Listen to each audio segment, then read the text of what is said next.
Olá, eu sou a Marci e no vídeo de hoje você vai aprender sobre a morte encefálica e o seu protocolo.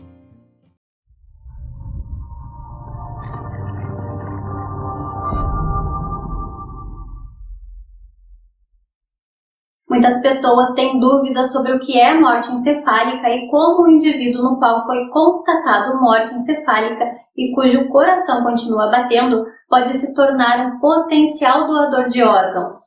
Afinal, muitas pessoas acreditam que se o coração do familiar continua batendo, pouco importa se há determinação da morte encefálica. Aquele indivíduo pode voltar à vida. Portanto, as pessoas têm grande dificuldade em entender o conceito de morte encefálica. Esse é um assunto e um momento difícil para muitas famílias, pois lidar com a morte não é algo que as pessoas constantemente têm preparo para isso durante a vida. Mas é um assunto que deve ser conversado e as informações corretas divulgadas. Vamos entender um pouco mais sobre o que é morte encefálica e quais são os critérios para a determinação da morte encefálica de uma pessoa. O que é morte encefálica? Para entendermos o que é uma morte encefálica, vamos primeiramente definir o encéfalo. O encéfalo é a estrutura no organismo composto por cérebro, cerebelo e tronco encefálico. E essas estruturas juntas controlam todas as funções vitais do organismo da pessoa, como batimentos cardíacos e respiração.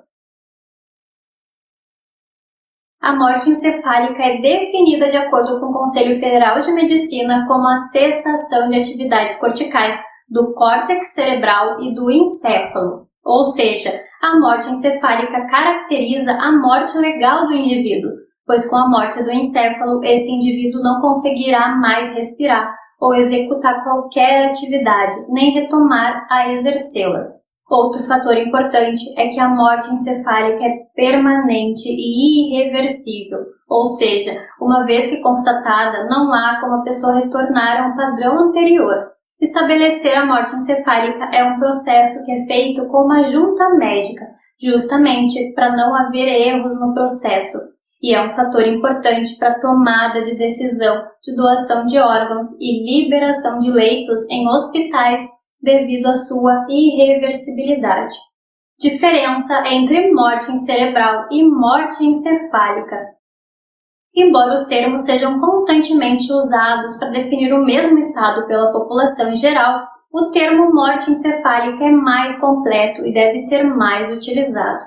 Isso porque o encéfalo, conforme já explicado, é composto por 3 regiões: cérebro, cerebelo e tronco encefálico. Portanto, a morte encefálica significa o fim das atividades nessas 3 regiões. Vale ressaltar que se ocorre cessação das funções somente no cérebro, na sequência haverá o fim das funções nas demais regiões, sendo, portanto, questão de tempo. Mas o termo morte encefálica é preferido e engloba uma explicação mais completa para a situação.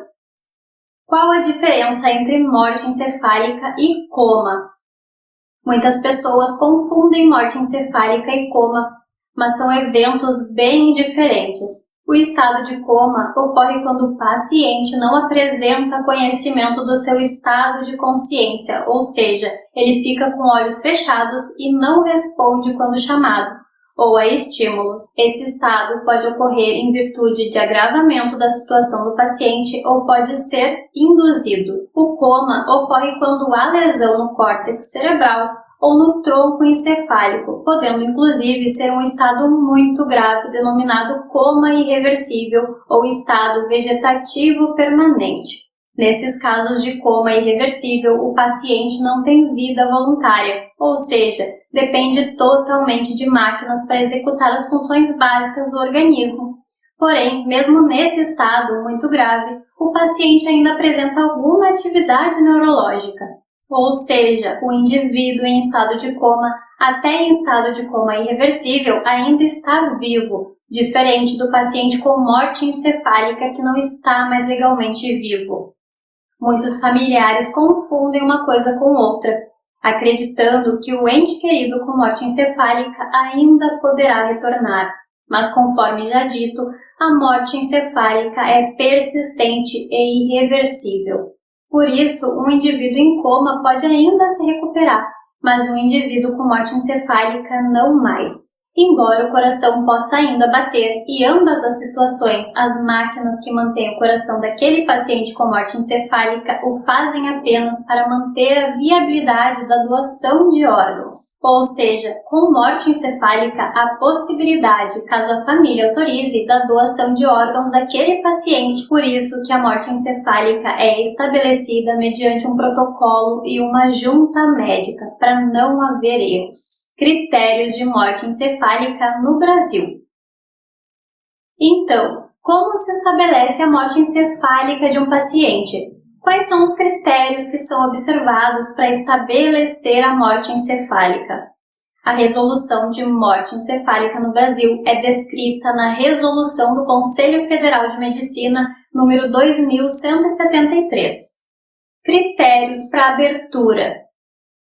Para poder instalar o processo de diagnóstico de morte encefálica, há alguns critérios que devem ser observados. Presença de lesão encefálica conhecida e irreversível, ausência de fatores tratáveis, observação hospitalar por no mínimo 6 horas, temperatura corporal acima de 35 graus. Cumprido os primeiros critérios para abertura do processo de diagnóstico de morte encefálica, pode-se evoluir com os próximos testes. Esses testes e avaliação seguem um protocolo bem estabelecidos. Protocolo de morte encefálica. Primeiramente, é determinado o nível de consciência do paciente por meio da escala de coma de Glasgow. A escala de coma de Glasgow é uma escala universal, de fácil entendimento e aplicação, que com ela é possível estabelecer o nível de consciência do paciente. São atribuídos pontos conforme a resposta do paciente em relação à abertura ocular, capacidade verbal e motora. Total de pontos abaixo de 8 significa coma. Morte encefálica tem escala de 3 pontos. Realização de exames neurológicos e de reflexos.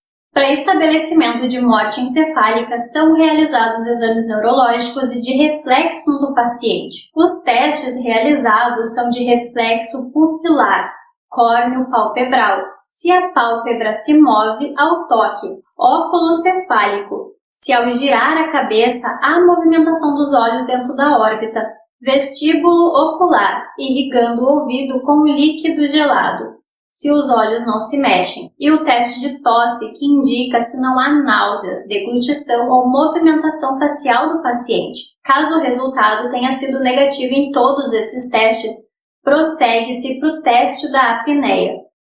Teste de apneia. Um dos últimos testes realizados para o estabelecimento do diagnóstico de morte encefálica consiste em desconectar o paciente dos aparelhos respiratórios e observar se há qualquer movimentação da caixa torácica. Testes confirmatórios mandatórios. Após a negativa do teste de apneia, se estabelece o diagnóstico de morte encefálica, que agora deve ser comprovado por exames. Entre os exames mais utilizados estão o eletroencefalograma, arteriografia e Doppler transcraniano. Esses exames devem confirmar a ausência de atividade cerebral. Confirmação da ausência de reflexos por outro especialista. Com o passar das horas, outro especialista médico deverá realizar os exames de reflexo para confirmar a situação do paciente. Lembrando que os médicos que atestam o diagnóstico de morte encefálica não podem fazer parte da equipe médica de transplante. No Brasil, o diagnóstico e confirmação de morte encefálica segue um protocolo mais conservador, com a necessidade de 2 médicos especialistas e exames confirmatórios obrigatórios.